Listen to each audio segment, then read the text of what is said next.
Welcome down to my 9-foot homemade oak bar. Pour yourself a cold one. You are listening to Bucs in the Basement. My name's Chris, and Craig here is the biggest Pirates fan you'll ever meet. Let's talk Pirates baseball now. Welcome to Bucs in the Basement. Now I see the changes in this town. They change, they say one thing, but then the next day it's different. They change, but they don't know what they want. All they do is change. Going left, going right, travel day, travel night. That's where we'll go. No excuses, no goodbyes, no one cries, no one lies. We'll never know.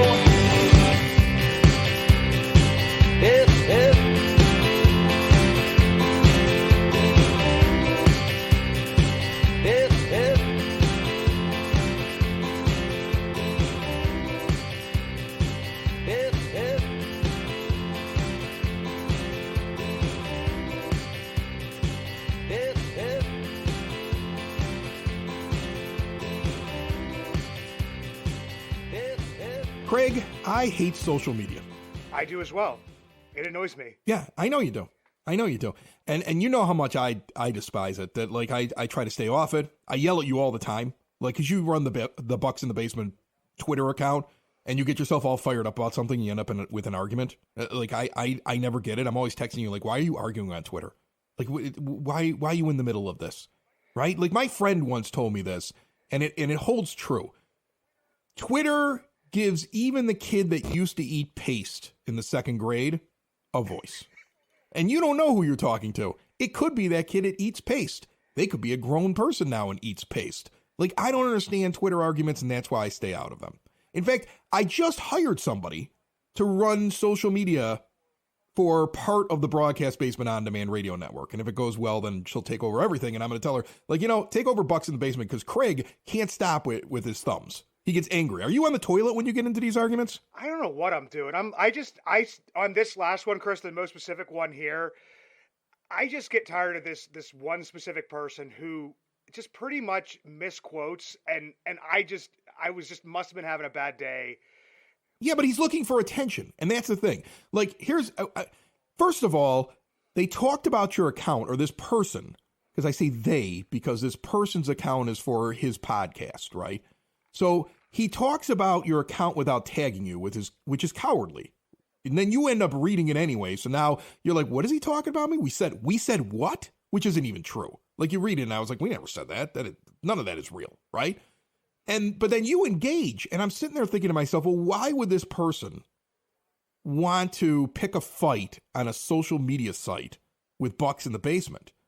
And then I go and I look up rankings for podcast, and then I understand.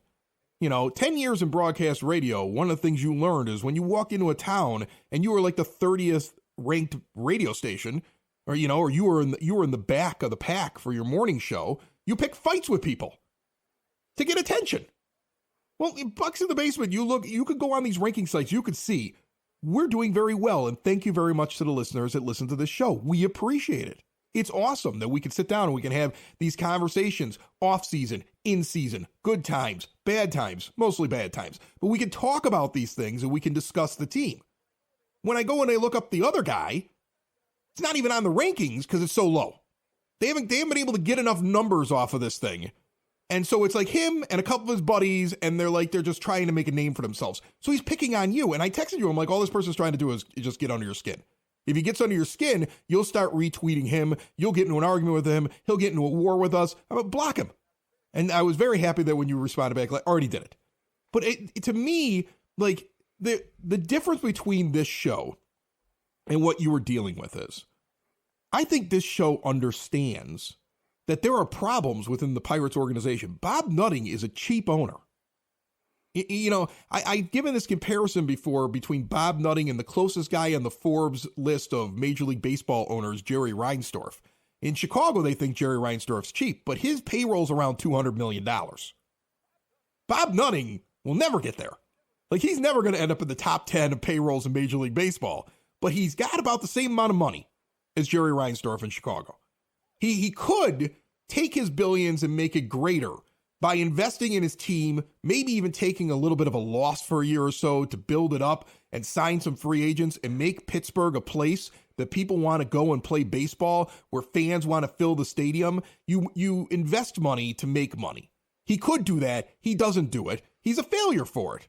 I mean, if you look at him, he's not even that old. He could make this into a much more valuable franchise and sell it at a max dollar and walk out counting his money and lighting cigars with some of it. But he doesn't do that. Now, we can yell about that every week. We can sit there and yell about how Bob Nutting is cheap, and we can yell about how we don't like how the team is run, and we can yell about how, like, this is a complete disaster, this team, and just be angry all the time. But then we just be a drunk sitting at the end of a bar, calling in the sports radio stations at 2 in the afternoon, and thinking they just said the funniest thing above all the other people that called in. And that's never been what this show is. What we do is we look at it and we go, this is what the team is, unfortunately. We can yell and light the torches and hold the pitchforks, but then it would get really old. What I'd rather do, and I know what you'd rather do, is say, okay, he's cheap. How do you make a team a winner within these constraints? What do you think they're doing? Not what do I want them to do. You'll hear me say what I want them to do. I've heard you say what you want them to do. But every once in a while, you got to sit back and say, what are they actually doing? And that's why you bring on the experts you bring on. That's why you bring on the guys that cover the team. That's why you have all these people that walk through Bucs in the basement and give actual analysis and talk about what's going on with the team. And that's what we've always tried to be here. And that's why you should engage with people on social media. And I just wanted to get that out of the way to kick off the show, because to be honest with you, it's beneath you. And I don't want you to do it anymore, because you get yourself sucked in with somebody who's just trying to get attention. Look, you can be a fan who's angry all the time. I get it. There's a right that Pirates fans should have at this point to be angry with their team. But you can also look at the team and say, where's potential? Where's growth? What do you think Ben Cherington's doing? Do you think that Bob Nutting will come up with a little bit of money at some point and they'll be able to take it to the next level? How are they going to structure their team within the confines of the ridiculous self-imposed budget that the owner comes up with to be able to make a winner that everybody can enjoy? I'd rather take that perspective. If that makes you think that we're justifying what Bob Nutting is doing, you're missing the point completely of this show and any kind of intelligent conversation about the team. You can think Bob Nutting is cheap. You can criticize the moves of the front office. You could be angry with the manager or the players or the third base coach or some, when Joey Cora was a windmill, we would make fun of that. Like all of that stuff, right? You could do all of that, but every once in a while you got to sit back, my friend, and say, okay, what are they and what can they become? And if they do smart business, even within these ridiculous constraints, can they be a winner? And I would always like this show to be that, because I think that it's a little bit more constructive and interactive with the intelligent Pirates fan. And that's always been our goal here, Chris. And it's, just to have those conversations and to not, in some ways, I feel like on social media, people have it's like choose your character, pick your personality. Like this is who people have become. So that when the Pirates do anything, it's got to have this negative reaction. And then some people have taken the other side where it's like they're the eternal optimist, and everything that the Pirates do, they can spin it and roll it into, this giant, it's rainbows and lollipops, and we're dancing around singing Kumbaya. And we kind of take the middle ground. And this was something that, after this conversation had happened, we were talking about, before the show, the reaction to, the Ji-Man Choi decision. Ji-Man Choi wanted to participate in the World Baseball Classic, and why wouldn't he? The World Baseball Classic is going to happen for the first time since 2017. He was going to get to play for his home country of South Korea and represent his country. That is a pretty big deal right there. Unfortunately, though, Ji-Man Choi had surgery back in November for some loose bodies in his right elbow that were possibly bothering him. By the way, that's the name of my new band. Loose Bodies in My Left Elbow. Go ahead. I'm writing it down right now. It's not a bad one. But so he... Loose Bodies in My Left Elbow.com. I've already bought it. Keep going. And so the Pirates have the ability, just like with anything else, like nobody really complained when, O'Neal Cruz tweaked his ankle while playing down in the Dominican League. And the Pirates just basically said, oh, yeah, we're going to bring him back up here and check him out. He's played enough games. or other players, that they've, said, you know what, you got a little bit of strain on you this year. You're not going to be able to go play winter ball. Even though, they're in those discussions of arbitration with Ji-Man Choi. Ji-Man Choi put up the number of 5.4. The Pirates put up, I think it's 4.625. They still control him. Like, he's not technically under contract at this point in time until he goes before the arbiter, but he is the property of the Pirates, and they can decide that, you know what, dude, we're not sure where you're at in your rehab. I know that you're taking some live BP, like you're saying.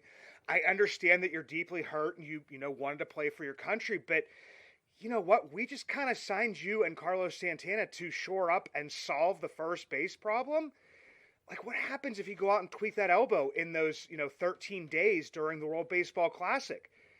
That's a pretty big risk to take. And like you said, Chris, before the show, it just keeps on sticking in my head, is people are picking this lane because they're just like, we want the Pirates to be competitive. And why don't they do stuff to be competitive? And then they do something like this that is actually helping them to hopefully stay more competitive. And people like absolutely lose their mind and they're like, where's this player-centric culture at? And all this kind of stuff. And it's just like, dude, just on this one, you're in the wrong. Just let it go. Okay, so here, Ronald Acuna can't go play either. Severino from the Yankees can't play. Right. I mean, world-class organizations within Major League Baseball who win all the time are telling players that they can't go and play. First of all, the WBC, the World Baseball Classic, while from like a 30,000-foot overview as a fan, if you're just a fan of baseball and not invested in what a team is going to do in a season when the World Baseball Classic is happening, you love the World Baseball Classic. It's fun. It's exciting. Players are playing for their teams. You can see that they're smiling. They're having a great time. And, if you were dealing with a player that maybe had something that had been bothering them over the last season or so in terms of mentally they weren't all there, getting them on another team and away from your team to kind of learn to love the game again could probably be a positive if you had a kid in the WBC playing baseball. There are positives to it. The problem, though, is it affects your team in the upcoming season. Now, make no bones about it. I don't expect the Pirates to be a playoff team this year. But I want them to be more competitive. Making this move and telling Ji-Man Choi that we don't want you playing because you're coming off an injury and we're paying you this money to play for us shows that the team wants to win more baseball games this year. And that's a positive thing, that they want to win more baseball games this year. You feel for the player because he wants to be a part of what's going on, but he's getting compensated pretty damn well by his primary employer. And I think if you had any job in this world, think about it, like police officers can't moonlight unless they get like special permission, and not every police department does it, right? You have companies that sit there and say, no, this is your primary job. You're signing non-compete clauses so you can't go off and do freelance work with somebody else. That happens in workplaces where people aren't getting paid anywhere near what Ji-Man Choi makes. And this team, if they really didn't care about 2023, would have said, go ahead and play. What it shows me is they actually care about 2023. They care about taking another step back to relevancy. And it may not be fun for the player to hear that, but I have to, as somebody who's rooting for the team to get better, applaud the decision that they said, we're looking at your medical stuff right now, and we think it's a bad idea for you to go out there and be away from our staff during the WBC. Unless you could prove to me that it's being done in a spiteful way, which I don't believe. That this is a baseball decision because you want to win more games this year than you won last year, and you want to start figuring out what your team is, and you don't want to deal with that injury or him being on the shelf or him aggravating him being out for most of the year where you're still going to end up having to pay him while he was playing for some other team. So I do think it's kind of ludicrous for people to get upset that the Pirates said that, when in reality it should be assigned to you that this team has different expectations this year than their expectations for the past few years. Well, I think it's just, like I said, Chris, it's people choosing a personality, and it's just overall frustration because they're just like, okay, well, we got this guy and we acquired him, and we're going to go to arbitration with him. Well, like you talk about an organization like the Braves, didn't they just go to arbitration with Max Fried? Like, every year he goes to arbitration. Every year. I'll always be surprised at how people get like upset with businesses doing business, right? There's been some weird stories all off season There's a couple of broadcasters moving around from different teams. I want to say the Braves lost their broadcaster. It's Chip Carey, not Skip Carey, right? I can't keep all the Carries together. But whichever one is still alive. He went to St. Louis. Okay. And now they're looking for a broadcaster. There's teams that are going through negotiations. And I read some story the other day about somebody like talking about like how it's unfair that these guys have to go through these contract negotiations and they're the voices of their teams and everything. And I started laughing. I was like, but it's just like if they were working at a radio station or for a media outlet or something like that, they still got to go in and negotiate their deal and they work out a contract. And what's always funny is that the people that seem to be most upset about it are people that are working like, you know, they're working a job where they don't have a guaranteed money. Like these guys they're not hurting. You know, I would love the best part of my life. Honest to goodness, the best part of my life was when in terms of like business, besides owning my own company now, but back when I was in radio and I would go in and sit down and negotiate for myself and sign a deal and it would be guaranteed or partially guaranteed, the pressure that takes off you at that point is immense in life. Like I remember I got fired from a place in Reno, Nevada because they decided to switch the format. I didn't even have a ratings book yet because I had only been there for a couple of months. They had given me a 2-year guaranteed contract. I laughed during the termination. I was like, this is great. I just negotiated this deal. I'm getting paid to sit at home. Like I hung out in the casino, you know, went on a couple of trips, took my time finding another job.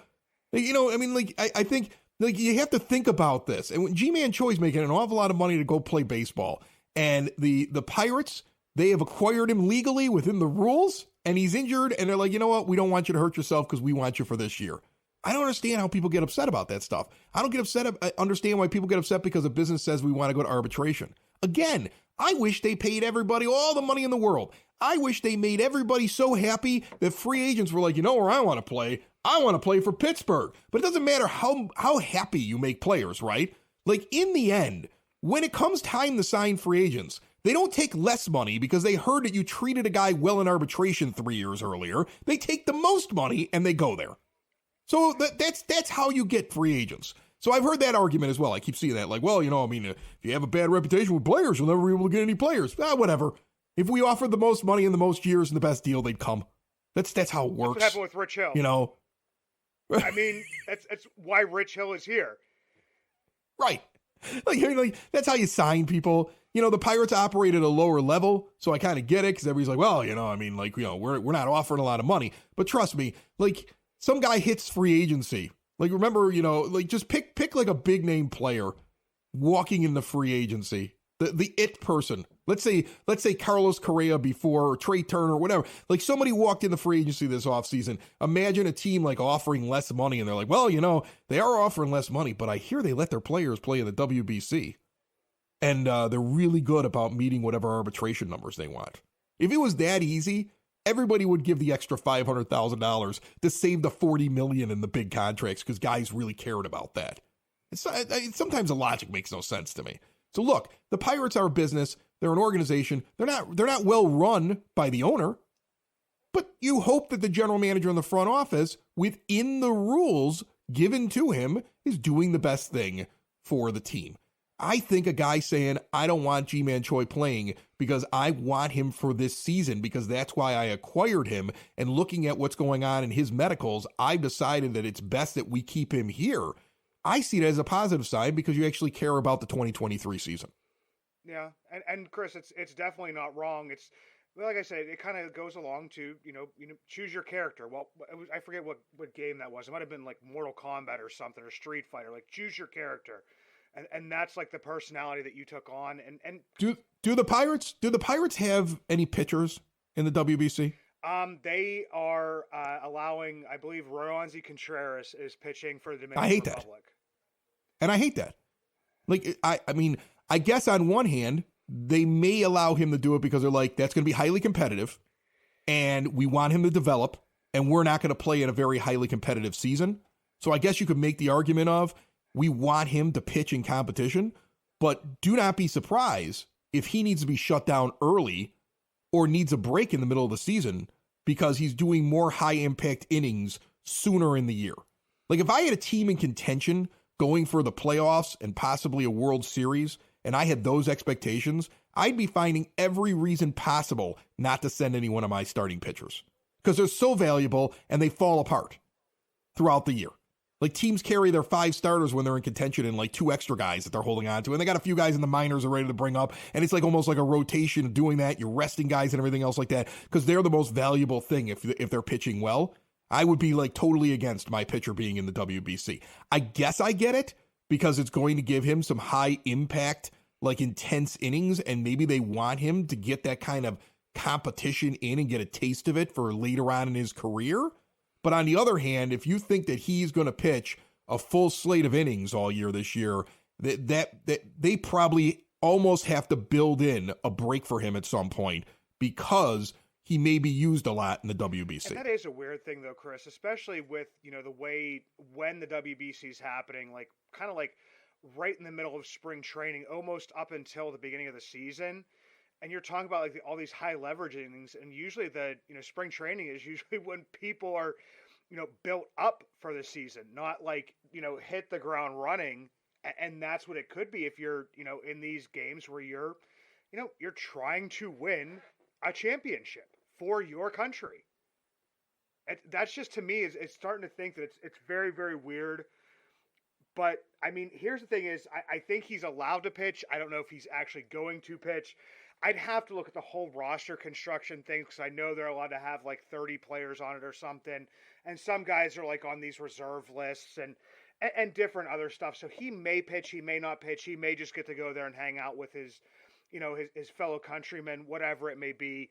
But it definitely is a weird thing for that. But then maybe, Chris, people will get their way, and then Quinn Priester will, jump over everybody and be up here halfway through the season, because that's just all the stuff that's been coming out now. It's all negative Pirate stuff.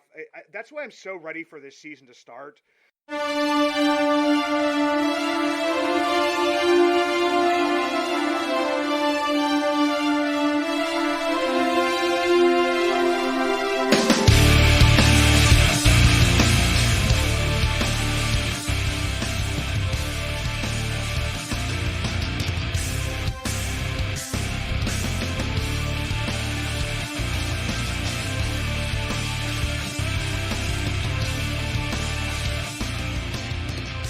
I just realized we never mentioned Yins. Like, we got on a roll so fast. We didn't even mention the sponsor, which, by the way, if you go to shopyins.com, you actually see it. It says this: don't be a jagoff. And it's got your picture next to it.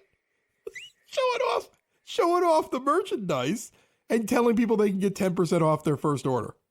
Like, what is that? I have no idea. I didn't even see it. It's hysterical. Oh, it's great. You're standing there like this. It looks like you're at a Steelers game. Definitely. You're wearing the sweatshirt and the hat. It must be that picture. Yeah, I took it and did it on Instagram or something. Forget getting trolled on Twitter. You're getting trolled by Yins this week. That's awesome. You can join Yins Nation at shopyins.com. It's one brand for 3 dynasties. And you can rep Pittsburgh sports all throughout the year. It's all Craig does because I never see him in anything except for something with a big giant Y on it. So check out everything they have. They continue to add to the collection, proud sponsors of Bucs in the Basement. But this is the time of year when you're in that dead spot before pitchers and catchers. Everybody's pretty much seen what the team is going to do this offseason, and you're just waiting, right? And so like this is where you get into danger as a fan, because you can go down a rabbit hole on a lot of different things that are happening. And in reality, once you get to the meat of it, when we're gonna get into pitchers and catchers, we're gonna hear like so-and-so's in the best shape of their life. You're gonna get some stories like peripheral things. Something will happen that we'll talk about. Ben Cherington will make comments to the press and we'll dissect them, but things will get moving here in a couple of weeks. But this is like that dead part every single year. And it's even worse because, some years you get that Super Bowl comes 1 week after. And some years it comes 2 weeks after. And they're back to that 2 weeks after thing. And this is a dead week. And that's why I guarantee you every podcast of every major league team is dealing with stories where you're sitting there going, I can't believe this is what we're talking about this week. Right? Can we just get to baseball? Can we start looking at like guys in their arm angle and learn how so-and-so changed like the way that they're delivering the pitch and so-and-so's working on their defense and this guy added 20 pounds of muscle and, you know, the hitting coach has a different philosophy or when, like, when do we get to the fun stuff? And we're just outside of it. We're almost there. Okay. And so again, this is why this is why I don't listen to other podcasts, first of all. And I don't look at Twitter. This is because I was on the bourbon trail and I was drunk and never drunk tweet. It's terrible for you. And I at least was smart enough to say, I don't know what this is, but I'm not going to look at it. But I mean, like that's the only reason I even had the thing on because I was sitting there like, you know, a little inebriated after going from distillery to distillery to distillery. 4 of them a day for 4 days, my friend. I'm still hurting. It's Tuesday. I got back Sunday. It's brutal. I'm still hurting. I would still be in bed. I don't even know how you're talking, but yeah, man. I have cramps. I have cramps in my calves because I'm dehydrated, and I felt like I drank a ton of water. I'm a 45-year-old disaster. I'm a 45-year-old disaster right now. I want to give a quick shout out to my favorite spots that we saw. Whiskey Thief. If you ever want to do bourbon, go down to Kentucky around Louisville. It's just outside of there. I think a little closer to Frankfurt. We found it by mistake because we screwed up our plans on one day and we missed the Jim Beam one and we were driving down the road. It's a farm. You take like a dirt road down a hill to like a big giant barn and they've got a still there and they're making bourbon and they've got like all the different ones they do. They have 5 different ones and they just draw it straight from the barrel and you bottle your own bourbon in like a glass bottle. Like it's like 1850. And like you even have little pieces of char in it. Like it's not even been like watered down. It's like 120 some proof. It's crazy like that. And they let you just stand there for like $30. Like I think we drank for like 2 hours for free. It was definitely look at that one. Rabbit Hole in Louisville is really good. Michter's has an incredible bar. And what was the other one that we went and did? I'll think of it. That's my bourbon thing. I wanted to throw out some of them though because they were great. Oh, Bardstown Distilling, insane. Do the barrel tour. They'll also draw straight from the barrels, and it's like a private tour. Really cool. So what you guys didn't know is that random person on Twitter, not the person I was arguing with, but randomly it was just basically like, when are we going to see a rotation of Quinn Priester and Mike Burrows? And you know, you got to get Cody Bolton in there and Carmen Majinski, and not even thinking that you already have Rowanzi, you already have Mitch Keller, you have JT Brubaker, Rich Hill, Vince Velasquez is going to get a shot. Like, are we going to have a 20-man rotation? That's the part that I don't really get. And you were must have been the same guy that said, oh, you know, why is Vince Velasquez? I don't want to see him. If he doesn't show up in spring training and he still gets put in the starting rotation, I'm going to be so mad. Jose Quintana last year, Chris, in spring training, pitched in 3 games, 9 innings. Right. His ERA was 11. His whip was 2. He gave up 4 bombs, 11 earned runs. Well, Vince Velasquez is not Jose I'm just Quintana. saying. Vince Velasquez has never had a level of accomplishment in any given season like Jose Quintana in his prime. Like I believed a lot more. I think Vince Velasquez is a placeholder. I mean, let's be honest.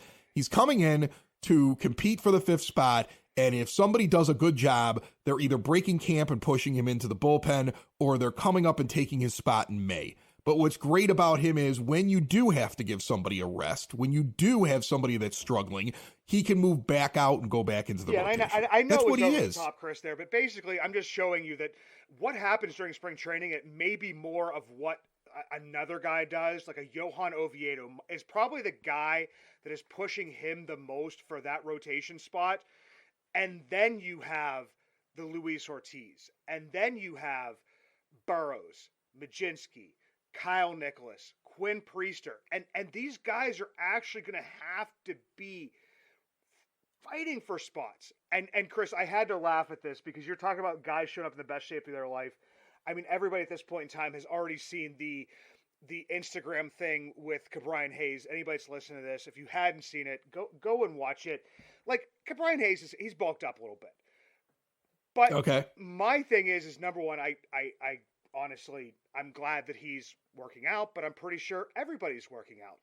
So to me, it was the same thing as, you know, last year when we were talking about how Mitch Keller's throwing 100 miles an hour, and we said to everybody, you know, that's kind of cool, but I got to see what it actually looks like on the ball field. And what that 100-mile-per-hour fastball looked like on the ball field was 106 miles per hour going the other way over the fence. And it wasn't until he discovered the sinker and started working that he started doing better. So Brian Hayes. Yeah, but you called that. You nailed that when you were. I remember you talking about that in preseason. Okay, in the offseason. Like, who cares? Let's see what he can actually do. Can he pitch? Yeah, so Brian Hayes is bulked up, so you better hope that his core's a little bit better because his back had been hurting him. He's bulked up, but his wrist was hurting. That's all you care about. That's all you care about is if it's positive muscle gain for him to be able to survive 162 and not have the nagging injuries, that's great. Yeah. If it wasn't built that way and it was built for, well, I want to hit for more power, but he's still going to have those issues, then it's not a positive in any way whatsoever. So that's what you hope he's working on. Like, I remember somebody bought me something maybe a year or so back where I went to like this Pilates place and they worked on your core. And to be honest with you, you didn't really lift weights. You just learned how to be a little bit more balanced. And I'll be honest, it straightened my back out a little bit. It felt really good. It was a couple months where I was doing a thing. I want him to be doing that. I'm not really as concerned about muscle mass with him. Yeah, I think it was like a silly Office episode where Michael Scott had got like that core blaster or whatever, and it's like it works your neck core, your arm core, your core, and whatever it would be. It's just like, well, I don't really until I see a player out on the field. This is the time of the year, like you said. Guys showing up in the best shape of their lives. Guys, especially in the era of, social media and Instagram, like throwing these ridiculous pitches. But until somebody's actually standing in there or until they're actually out on the field, to me, it's just like, okay, great.